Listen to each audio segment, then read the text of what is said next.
And then Annie just suddenly decided that she wanted a few days off to rest. And she asked me if I would mind running the bookstore for her while she was gone. Oh, good. Can you imagine she trusts me that much? Well, why wouldn't she trust you? Well, I haven't been here that long, Eric. Well, you are trustworthy. You have an honest face. Oh, is that what it is? Mm-hmm. Honest and beautiful. I like that better. Well, that's wonderful. It's nice to know Annie thinks that much of you. Yeah, I'm kind of flattered. Hey, listen, I'm sorry I've been so uptight about things lately. I haven't meant to be. It's okay. And no, it isn't.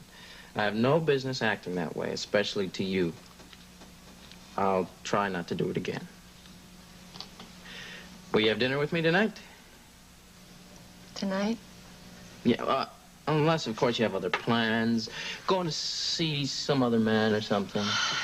Yeah, well... no.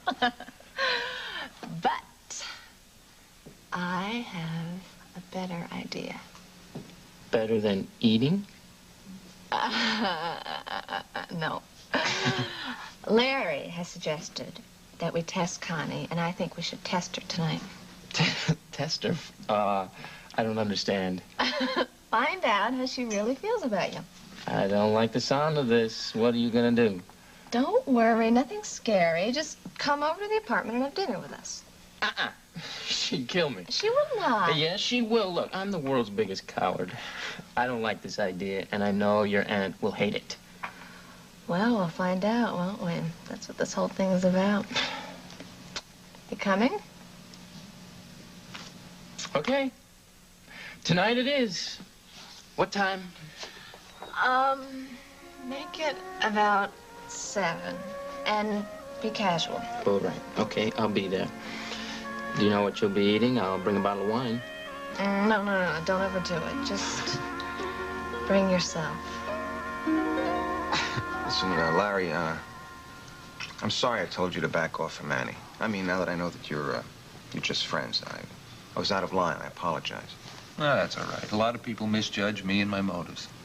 Well, that must be a tough cross to bear, right? Well, you kind of get used to the weight after a while.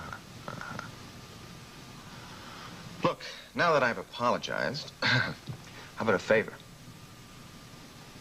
Well, what kind of favor? I'd like you to talk to Annie. I mean, she was acting strangely. I thought it had something to do with you, and now that I realize it doesn't, I don't know. I'm worried about her. I think something's wrong. You really love her, don't you? Well, I care a lot for her, you know. I think love is I think love's a big word, Larry, you know. Yeah, well, there's nothing wrong with big words as long as you know what they mean. Anyway, what do you want me to do for you? I want you to find out what's bugging Annie. Well, wouldn't it be better if you really care about her to ask her yourself? I mean, if I do it, it's sort of intruding. I don't think she's going to tell me.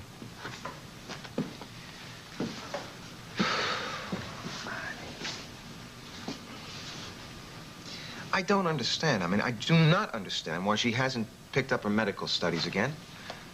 She had a great potential in medicine, you know. It was a shame. It was wrong of her to throw it away like that. And every time I ask her, she says to me, don't worry, you'll find out soon. Now, I hate answers like that. I mean, find out soon. What does she mean, find out soon? Find out what? Well, I think what it boils down to, Jeff, is you're just going to have to wait and see. You know, I'd like to help you out with this, but I really don't know what I can do about it. Annie and I are friends, but she doesn't tell me everything. I'm afraid this is something you're just going to have to find out for yourself. What's all this? Oh, suitcase, clothes. Yeah, but are you going someplace? I'm just gonna go away for a few days. Really? It's kind of sudden, isn't it? I guess I'm kind of impulsive. I want to go away, get my head together. It's no big deal. Where are you going? I don't know yet. I thought I'd just get on a bus and then get off someplace pretty. Unless I come up with an inspiration. I want to find someplace quiet where I can rest a lot and get some sun. I envy you. What are you doing about the bookstore? Oh, that was no problem. I just burned up all the books and locked the door. No, Hayley's going to take care of that for me. Well, gee, I hope you have a good time. Yeah, me too. What's happening with you? I'm not sure. You know about James Stembeck's offer to Brad to buy the mine. Yeah? We still don't know what's going to happen. So it's kind of nerve-wracking because if Brad does decide to sell the mine, we don't know what's going to happen to Steve's job or mine.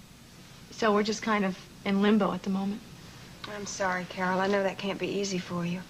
Things always seem to go wrong at the worst possible time, don't they? I mean, with the new baby coming, Steve was even talking about getting a part-time job at night to bring in more money, and now he may lose our main source of income. So, anyway, we're just going to have to wait and see. Things might turn out just fine. Yeah, they will. They always do. But meanwhile, we're having lots of fun choosing names for the baby. Oh, yeah? What have you thought of? Well, we're kind of partial to the name Annie, if it's a girl, or Steve the Second, if it's a boy. Steve likes the formality of the second instead of, Junior. What do you think? I'm still stunned that you want to call her Annie. Well, you don't mind, do you? No, of course I don't mind, but why would you want to use that name? Oh, we just thought it was a nice name, and we'd like to name her after you. Well, Carol, I'm very flattered. Oh, well, don't be too flattered, because Steve is sure it's going to be a boy, so we might as well get used to calling him Steve the Second. And it seems like Steve the First doesn't want there to be any shortcuts or nicknames. He wants the whole thing mentioned every time. Can you imagine calling Steve the Second, dinner's ready, don't play with matches, Steve the Second? Seems like an awful burden to put on a baby, doesn't it? He'll get used to it. It's better than Alexander the Great. Yeah, I guess it is, isn't it? Well, listen, you call me, okay, before you head out to parts unknown. Let me know where those parts are. Yeah, I will, for sure. Okay. Well, bye-bye. Bye, Carol. Steve the Second